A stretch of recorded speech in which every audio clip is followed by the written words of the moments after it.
You're listening to the PRO Media Network, the next level in entertainment.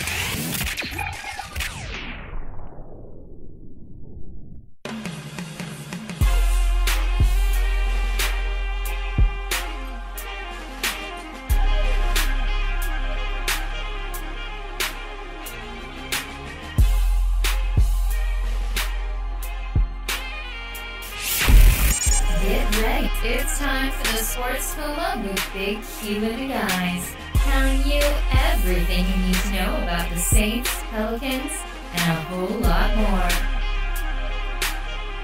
Welcome. You're now rocking with the Sports Coma with Big Q and the guys. And we have intense, entertaining, educating, and of course enlightening sport talk from your favorite sports family. I'm Big Q, and on podcast 212, that's right, 212 on the podcast. We're going to be covering today on the Sports Coma training camp day 19. Going to break it down here today. Also, we have some other topics we're going to talk about on the Sports Coma, including, should we be concerned that Cameron Meredith is spending so much time on the sideline? Is this a cause for concern? Is it a cause for concern? We'll get into it. Of course, we'll be introducing a new segment to the Sports Coma, and that is the Who That Is segment, which is, who is Keith Kirkwood? We'll do one offense, one defense. Keith Kirkwood will be on the offensive side today. And on the defensive side, it'll be Devaroe Lawrence, and we'll tell you some information about some of these undrafted guys to get you more familiar with these long shot Saints, a lot of people would like to say. And of course, the last topic today will be, is AJ Klein in trouble? Is he in trouble? Seriously. With everything that we're seeing in camp, how he's getting beat in camp, the arrival of Double D, all of the good linebacker depth that we have, is AJ Klein in trouble? We'll get into it today on the Sports Coma Podcast 212, so welcome all, including our new listeners, to the Sports Coma. If you heard the Sports Coma for the first time, feel free to join the family, and big ups to all our established veteran listeners as well. And we're going to get right into it, starting with the news from training camp day 19 for the Saints. Of course, guys that missed the camp, we're going to start off with them. PJ Williams was out with those bruised ribs. Cameron Meredith still missing time with that, ACL. Then as Marcus Davenport pulled muscle, he didn't participate. He didn't participate in the game either. And Michael Human did not practice either. So none of those guys were in. Guys who came back from injury to play was, of course, Tommy Lee Lewis. And boy, does he need to come in and play. And then, of course, Mitchell Lowen, who's a guy who is just outstanding to me. Mitchell Lowen is a football player, Also, Cam Jordan, I get mixed up with those Cams. We lead the NFL in Cams, by the way. We got more Cams than anybody. A lot of horsepower under the hood here in New Orleans. Cam Jordan, Alex Okafor, Andrews Pete, and Max Unger were allowed to rest. Rest those old bones for the Saints. We know those guys are high motor, high performance guys, so they deserve a little rest every now and again. Okay, the Saints on to Monday had a kind of a sloppy practice. The Saints had a pretty short practice today, a couple hours shy of what they usually would have. And of course, the mood was disorganized. Some people termed it as sloppy. Offense was having trouble lining up, and that's not our Saints. So they were just out of rhythm yesterday. But eventually the team warmed up sooner or later when everybody found what they were supposed to do. So that happens from time to time, and the Saints got right back to it.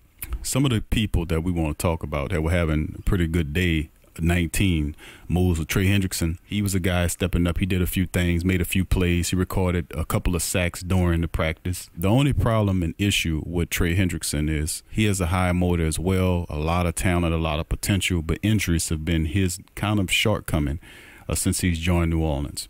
And he went, he was a guy that seems to be getting going in camp as well. Now we're looking at some plays, really good plays that happened with the DBs. Was Arthur Millette knocked down a pass from Josh Hill on a seam route. The other came when P-Rob broke up a pass in the end zone. Now Arthur Millette continues to have these great camps. He's continuing to show up. He's playing as a renewed sense of confidence. Like, I mean, he's playing with a confidence. Like, he knows what he's doing. He's more comfortable.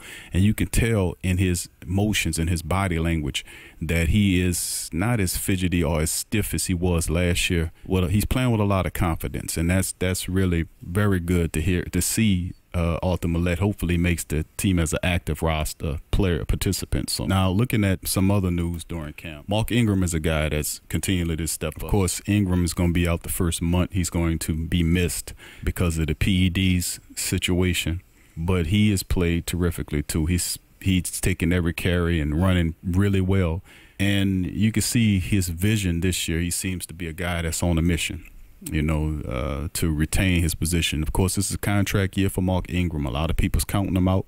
A lot of people don't think he'll return to the Saints next year. So Mark Ingram, if he, you got to prepare for both life with the Saints and life without. If they can't come together, Mark Ingram is going to put together a solid campaign. And ultimately, this might actually help his longevity going into the season because, of course, last year was the first full year that I can remember Mark Ingram actually played the entire year without getting hurt, and he was a compliment. I ain't gonna say he was a complimentary back to Alvin Kamara. Those guys were running backs 1A and 1B perhaps, but that was able to save him a lot of wear and tear as he was able to complete the whole season and either get to the Pro Bowl. So it's a good philosophy for Mark Ingram to have. He's starting to step it up and look good in camp, and Jonathan Williams is making plays as well. So a lot of people think that he'll get more reps in that Arizona game that's coming up this Thursday. So we'll be looking out for that as well. So hopefully Jonathan Williams continues to have strong camps so he can get more of those reps in game type situations. Now, also in this camp in day 19, it wasn't the best day for linebacker AJ Klein. Now, he got beat really bad.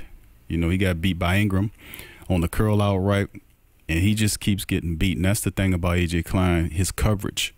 He's a solid linebacker against the run, but his coverage skills is something that is starting to show out. Now, I'm an AJ Klein guy. He's a high motor, high effort guy. I love AJ Klein. Of course, AJ Klein's a guy that follows the sports Coma. I like AJ Klein not just because of that, but because he has the heart. He has a big heart. He didn't look good in the camp getting beat by Mark Ingram, even juked him.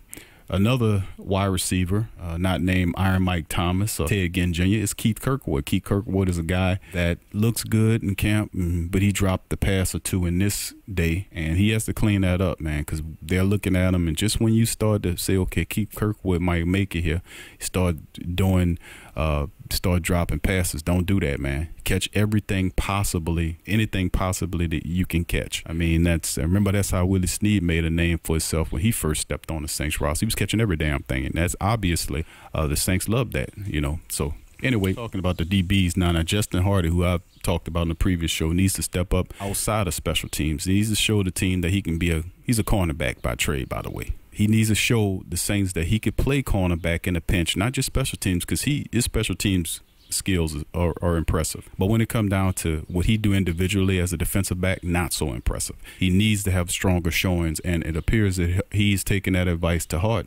And he had a couple of pass breakups. One of them was on Brandon Tate when he broke up a deep ball. That adds credence to Justin Hardy because they want to see what he can do outside of special teams. So keep it up. Ben Watson came back, and he had more than a handful of good plays. Of course, Ben is become a better blocker, and later on in his career he's become a better football player, and he's a solid individual, man. And Ben Watson coming back here for 1 year, and he's trying to show the Saints what he can do, and it's good to finally have that calming influence that Ben Watson represents. So he's in a tight end room as well. And also, speaking of the tight ends, Dan Arnold has had pretty good camp. He caught a fade for a touchdown. And then, of course, Natrell Jameson, he broke up a pass as well. So that's pretty much it for the day 19 news. But like I was saying about some of these guys, Dan Arnold's a guy that has tremendous skill. He has that great size, 6'5", 230-ish pounds. Blocking is the thing. When you have a slim wide receiver, a big wide receiver like that that's converting, you're used to blocking on defensive backs. It's a change when you have to move closer to the line and block linebackers, perhaps even defensive linemen every now and again. That's a huge change for some people. And we'll see if Dan Arnold can handle it. But that'll be it for day 19 news for the New Orleans Saints training camp. When we come back on the other side of the break, we'll cover our other topics on the Sports Coma, dealing with Cameron Meredith. We'll go into our Who Is segments with Keith Kirkwood and Devaroe Lawrence, and we'll answer that question: is AJ Klein in trouble? Is he in trouble of making his roster or perhaps being traded? We'll cover it all on the side of the break. You're listening to the Sports Coma with Big Q and the guys. Stay with us.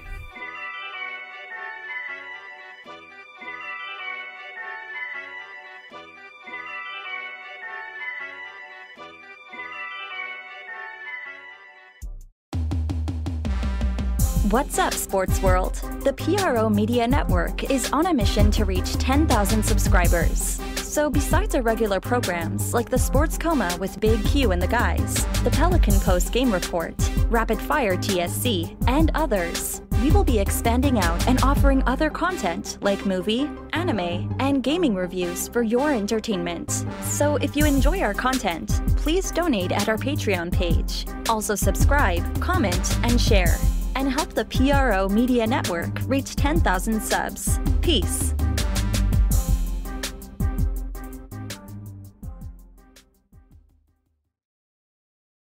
What's up, sports world? This Big Q from the Sports Coma with Big Q and the guys. Talking to you about the website, theposhlifestyle.com. That's right, poshlifestyle.com. A great website where you can get great products at great prices. They sell organic herbs, vitamins, supplements, water filters for your home, EMF and cell phone radiation protection, healing magnetics and healing crystals, personal protection devices like cell phones, stun guns, and mace sprays, organic deodorants, shampoos, soaps, toothpaste, and more. They also sell 10A grade Brazilian hair. 10A music is available now. All kind of the latest downloadable mixtapes. So what are you waiting for? Head on over to theposhlifestyle.com. That's the Posh Lifestyle, life spelled with a Y, LYFE style.com. Put in the Sports Coma for the 10% discount on your purchase. It's a win-win. So get your mind and body right with the Posh Lifestyle.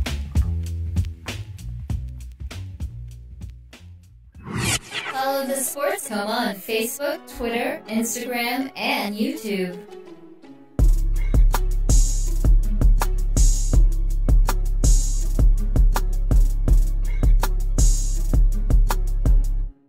You're listening to the Sports Coma with Big Q and the guys on the PRO Media Network. Welcome back to the Sports Coma with Big Q and the guys. We're talking about the Saints, man. First segment, we finished covering day 19 of camp, breaking down some of the ins and outs, ebbs and flow of day 19 as the Saints prepare and get closer and closer to that matchup with the Arizona Cardinals and the Louisiana Superdome, the Mercedes-Benz Superdome. So it'll be interesting to see what happens, and we'll preview that game coming up tomorrow on the Sports Coma. We'll break it down and preview it. Now let's get into some of the topics we talked about. Now, of course, we mentioned earlier on about Cameron Meredith, the fact that Cam is missing a lot of time. You know, he didn't play the preseason game, although early on in camp, you've seen Cameron Meredith working, making catches, whatnot, but the Saints have kind of taken a more reserved approach with Cameron Meredith moving forward.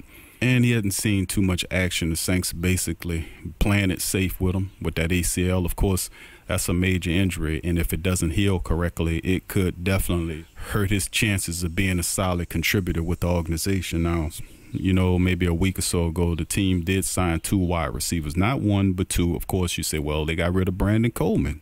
With Coleman out, we had to replace him with somebody. Well, guess what the Saints did? You only need 1 wide receiver because you have so many of them, you know? You got a lot of wide receivers on this team. Why would you need to sign 2 wide receivers? Of course, the Saints did sign Michael Floyd. You could say, well, they like what Michael Floyd could do. He could be a weapon in the red zone, perhaps. If he loses weight and catches onto the system, you know, he could maybe capture 70-something or 80% of what he was in Arizona with this wide-open offensive attack, perhaps. But then Brandon Tate was an addition as well. And you say, well, they needed him for the kicking game. Well, the Saints have a barrage of different talent they can plug in the kick return game, in the punt return game, or the special teams game. You know, Ted Ginn Jr. is a guy that the Saints could use in certain packages. Of course, Elvin Kamara. You got Bo Scott that they brought in who has that. Natrell Jameson is another guy with kick return and punt return experience. So you got a handful of guys already on the squad, not to mention Tommy Lee, Jerry Lewis. These are some of the guys that's already on the team. Why would you need to bring Brandon Tate in? Well,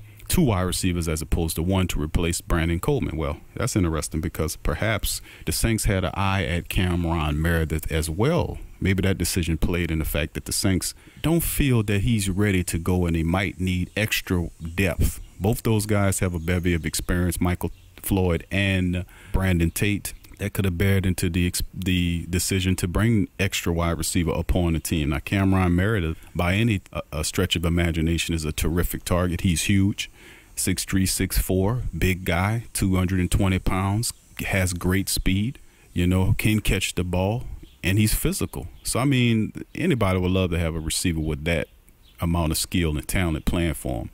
Is it cause for alarm is the question about Cameron Meredith's lack of playing time? Well, the answer to that question, as far as I'm concerned, would be no. No, of course not. Of course not. That's ACL, people.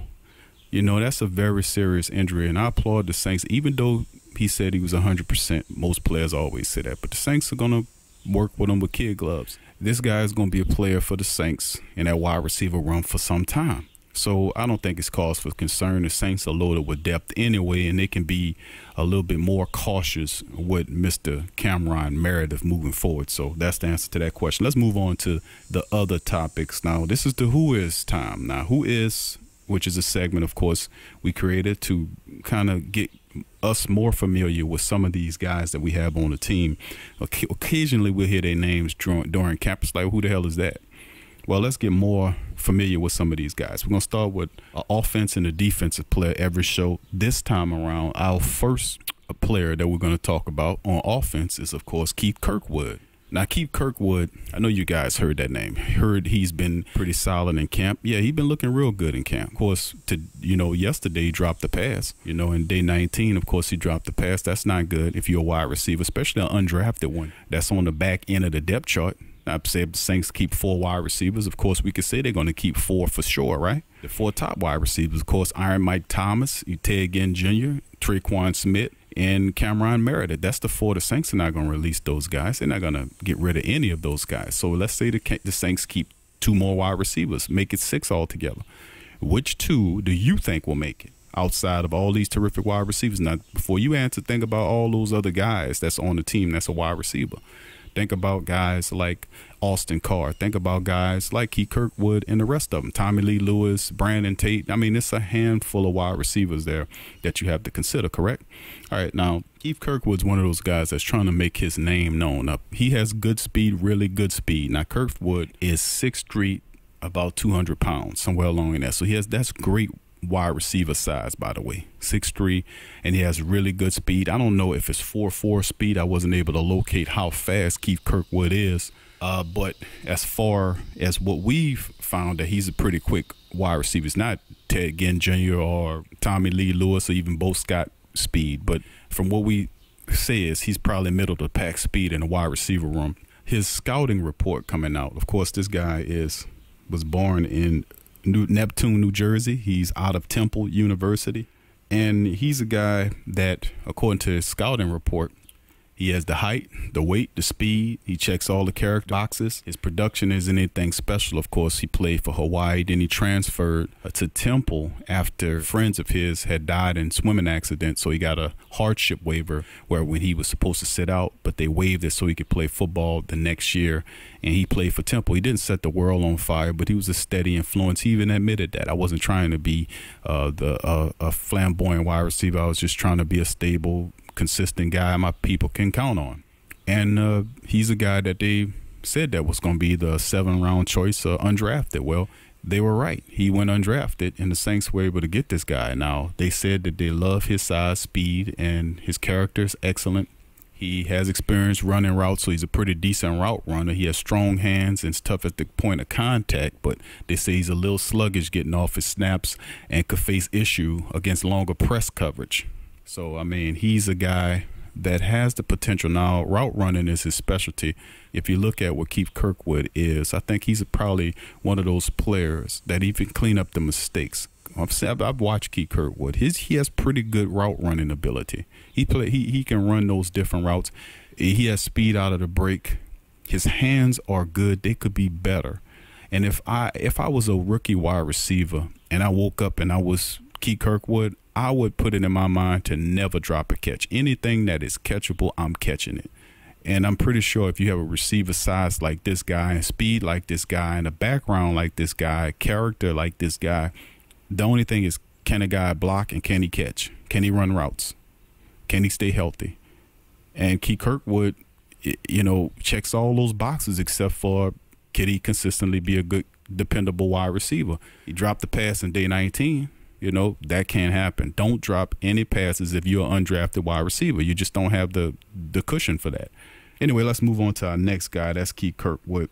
On defense, this is a very interesting story. If you don't know about Devaroe Lawrence, now you know. He's the guy we're going to talk about in the next side of things. Now, Devaroe Lawrence is 6'2", 300-pound defensive lineman out of Auburn University. Now, he didn't set Auburn on fire when he was there. He's from Greenville, South Carolina. And, of course, a lot of people had Devaroe going undrafted. Now, this is an interesting story. I can't get into all of his backstory, but Devaroe Lawrence had a hard life coming up, broken home, broken family. But despite that, he was still able to go through a lot and develop character. Now, he was extremely poor coming up in South Carolina. And like I said, broken home, a lot of stuff against Devaroe Lawrence, but Devaroe Lawrence knew that he could play football, and he stuck with it, and he had the stubbornness to want to succeed. And that's regardless of whatever environment you come from. Let this be a lesson that we constantly get these great people that go through extremely hard circumstances, and regardless, they meet and achieve success on the highest of levels because of sheer determination, stubbornness to never give up. That's something that's been cliched, but trust me, it is an established fact. And Devaroe Lawrence and guys like Kirkwood are proof of that. A lot of people consider him very gifted. They said that he believed that he was a first-round talent and that there's some evidence to support the claim. According to numbers compiled by Auburn's Strength and Conditioning Program, Lawrence recorded a 4.60-second 40-yard dash time during a workout in 2016, as well as a 7.49 second and 3-cone drill and a broad jump of 9 feet or 8.5 inches. Lawrence's weight that day was 300 pounds. Now, of course, that's a lot of great statistics, but no one was able to verify if that information was correct. But one thing we do know about Devaroe Lawrence is that he's extremely gifted. He's extremely strong. He's very quick, and he's hungry. He's mean. He's mean in football sense, in terms of on the field mean. He is a guy that feels like that he's going to do everything to beat you. He's going to beat you before the play, during the play, and after the play. It's war when you're dealing with Devaroe Lawrence, and that hunger, that hunger to succeed translates from off the field onto the field. So he has a great attitude. The Saints, of course, waited for this young man. He was hurt last year. The Saints seen a lot in Devaroe Lawrence, so much so that they shelved Devaroe and waited for him to get healthy.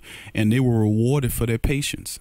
We can crown these teams and talk crap about them, how they get rid of players because they hurt and all this kind of stuff. But this is a good example of a team sticking with a hurt player, giving him an opportunity to get healthy, being patient so that he can contribute. And the Saints, and he was rewarded by that in that last game. He tore that game up. Devaroe Lawrence, if it wasn't for J-Ron Elliott, probably would have been the player of the game. And again, he was outstanding in that game. So this is a little information about Devaroe Lawrence, man. We got some terrific undrafted guys on this team, and that is a testament to our scouting department that continue to find these gems in the rough, so to speak. So big up to the scouting department as well. Okay, our last topic, of course, is going to be AJ Klein. AJ Klein. Now, AJ Klein is one of my favorite Saints. I got a handful of favorite Saints guys that I really like a lot, underdogs and established dogs. I have a lot of guys that I like because I consider them football players. AJ Klein is one of those guys that I consider a football player. Of course, it started off early in the year that a lot of people heard those rumors of AJ Klein possibly being traded to the Buffalo Bills. Remember that? And I was like, oh, no, ain't no way, no. But then the Saints, of course, bring Double D into the fold. And, of course, Double D, some consider as a better linebacker than AJ.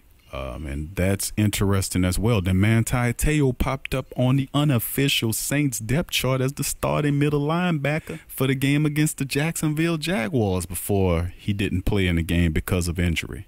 What does that tell you? Is AJ Klein in trouble with this new information?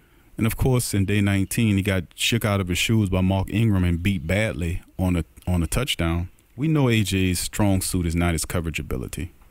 You know, he does his best, but sometimes we get beat. Sometimes guys get beat. Sometimes they get beat bad. And AJ Klein experiences that, but what does he do? He doesn't quit. He comes back, he keeps fighting, and sooner or later, you know, he makes plays. And that's what AJ Klein is. And of course, last year, AJ Klein dealt with injuries. You know, that stifled his career, to force the Saints to say, well, maybe we need to look in another direction to provide even more depth, which is the third year in a row the Saints actually did that, bringing linebackers in to upgrade that position and upgrade the athleticism of the position, by the way. Very interesting. But the question is he in trouble? What do you think? A lot of people going to say, hell yeah, he in trouble, Q.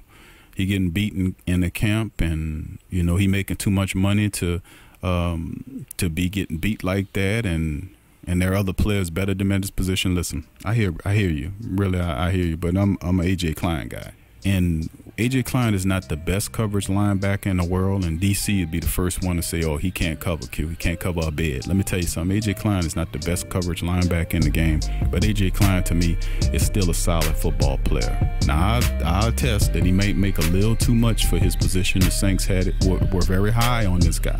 I will say that he probably make a little too much for his position, but at the end of the day, I still say it's a good investment to have a guy like AJ Klein on your team. He can play all three of the positions. And to me, he's a high character guy. He's a hard work guy. He has a great football heart and a will to win. And you can't replace that. So is he in trouble? I would say no. He can't keep having these circumstances where he's getting beaten camp, and I don't see nobody unseating AJ for his job. I just think that he'll be fine. Let's just say it like that. But that'll be the end of the show today. Thank y'all for listening to the Sports Coma, Big Q and the Guy. If you enjoyed the podcast, please feel free to go to our Patreon page at www.patreon.com/the PRO Media Network. Make a donation. You can make a one-time donation to sign up and do the monthly thing to help build the platform. So thank you guys for listening to the Sports Coma today. From me and the crew, peace.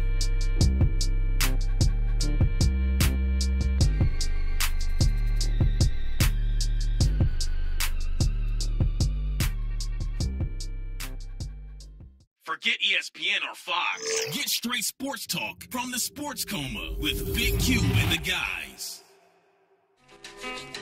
Thank you for listening to the Pro Media Network, who provides hours and hours of free entertainment to you and yours. If you are benefiting positively from our content, please donate to help us grow our platform by going to www.patreon.com/the Pro Media Network. That's www.patreon.com/the Pro Media Network, and support the true independent artists.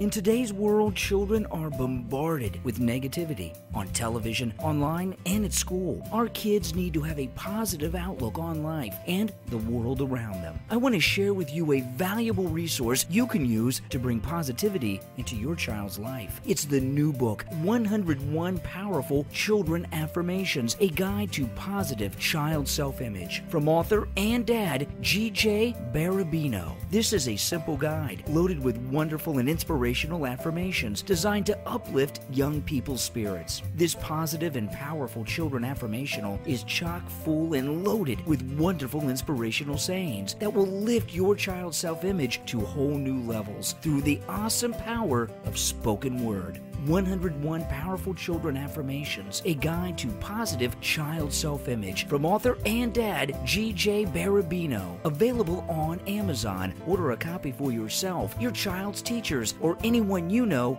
with children. 101 Powerful Children Affirmations, a guide to positive child self-image. Order your copy today.